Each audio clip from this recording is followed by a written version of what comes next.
What's up guys, this is Deathrow, and I'm here to bring a video about the capes in the evolution of combat. Now the capes in the evolution of combat are kind of like the rings, where there's certain ones that specialize in a certain area, and there's also ones that are overall good. To start off, we have the Tokkul-kal, which was a very popular cape in pre EOC. I don't know if I should call it RS2 because I don't know if this is technically RS3. Anyways, it was pretty much an overall good cape. However, now, if you look, it is specifically designated for the melee combat. It has a 2.4% critical bonus in melee only. It has a 2 prayer bonus and has armor of 240. So this cape is specifically for melee. It really has no other practical uses besides defense, I guess. Now, moving on, there's the God Capes. Now, this God Cape, the Ceradome and Cloak, they're all the same. This one has 2.5% magic critical bonus and 150 armor with no prayer bonus. So this is kind of like a mage cape that you could use maybe when you're doing a magic slayer task and you don't need prayer. So this is a pretty viable option.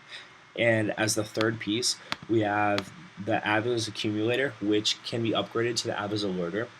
The range critical bonus for the Avi's Alerter is 1.8%, where the armor is 150. And the Avi's Alerter is actually 2.2% bonus, so that's plus 0.4% bonus, and 210 defense, which is plus 60 defense. So this also has really no prayer bonus, and is specifically designated for range weapons, but also is only limited when you're using range or when you're using arrows or bolts. It's not really useful in my mind when you're using something such as a crystal bow or the Zarek bow, because it doesn't collect the arrows, and there's other capes that are better suited, as I will show. Now, those three are kind of the capes that are specialized. Like, for example, this could be the Seer's Ring, this is the Ranging Ring, which I'm totally spaced on the name, and then this one is kind of like the Warrior's Ring. Now, there's another cape. First of all, I'll go over the Soul Wars cape. The Soul Wars cape actually has no critical bonuses at all, but does have plus 6 prayer bonus, which I believe is down 6 prayer bonus from before the evolution of combat. So it's really not that high of a prayer bonus, as I'll show. It also has some defense. It has 180 armor. So it's kind of like there's prayer bonus, there's armor, but it doesn't really help out your attacking. Now moving on to the next cape, there's the ardy Cape 3, or Cloak 3, which is 90 armor, and this is kind of like what I would consider an Onyx ring or like a Berserker ring, where it's overall good. It has 1.5% critical bonus in melee, range, and magic. It also has 4 prayer bonus, so it's really only 2 prayer bonus less than the Soul Wars cape with critical bonus, which is kind of why I say that the Soul Wars cape is pretty much useless. So it's an overall decent cape. It's pretty cheap because you can get it for free once you have it unlocked. The armor's not really great, but if you're doing something high risk, such as the wilderness, maybe you're breeding or tri-breeding or however it's going now, then this could be a really useful cape.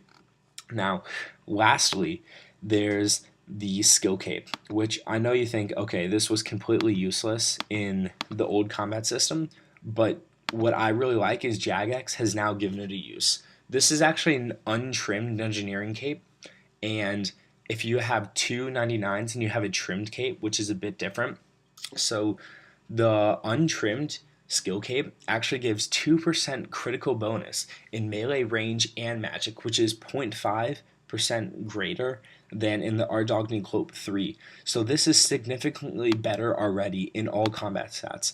It also has plus 2 prayer bonus, which when it's trimmed is plus 4, which matches that of the ardy Cloak, and it's really only 2 less than the Soul Wars cape, which once again is why the Soul Wars cape is useless. However, it also has twice the armor of the ardy Cloak 3, so really if you have a 99 skill and you're able to buy this, which is only like 99k, this cape is going to be so incredibly useful for anybody who doesn't have a Max or Completionist Cape when you're doing something that involves more than one combat style. Once again, this is kind of like an Onyx ring where it's good overall, whereas these are decent. But I mean, when you look at it, if you don't have the Avi's Alerter, then a trim skill cape is already going to be better in range by 0.2, and it has prayer bonus. The melee critical for the Tokkul-kal, which is only 0.4% higher than the Dungeoneering Cape, when the Dungeoneering Cape also has the same prayer bonus, but +2 if it's trimmed, and then it's only 0.5% less than a Ceradomin Cape in Magic Critical, but once again, it also has much greater armor, and it has prayer bonus. Now, there's also two other capes that are obviously big in the game.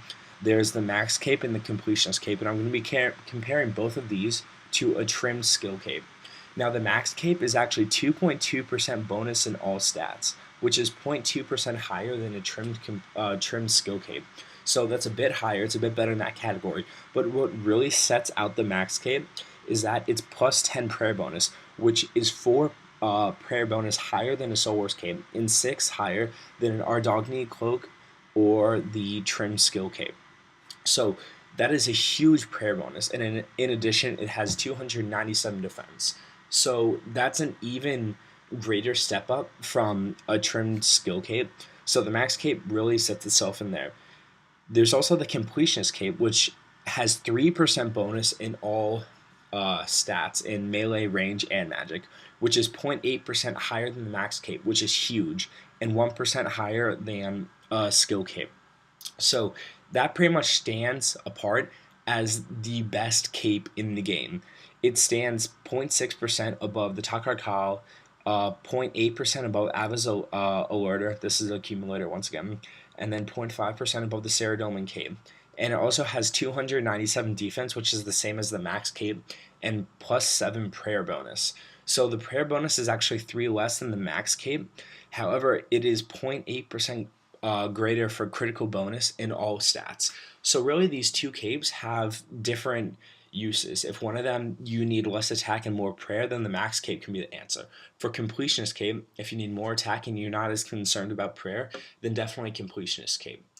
Overall, I really like what Jagex has done with this. I think it's a great option to have a bunch of different capes with a bunch of different uses. For example, with Slayer, if you're meleeing, then this could be a great option if you're ranging that, and if you're maging that. And if you're really just needing prayer, I guess you could use the Soul Wars Cape. But honestly, this would be much better overall if you're using more than one combat stat. So I really like what they've done, and I think it's really helped to overall balance the game and help out the combat triangle.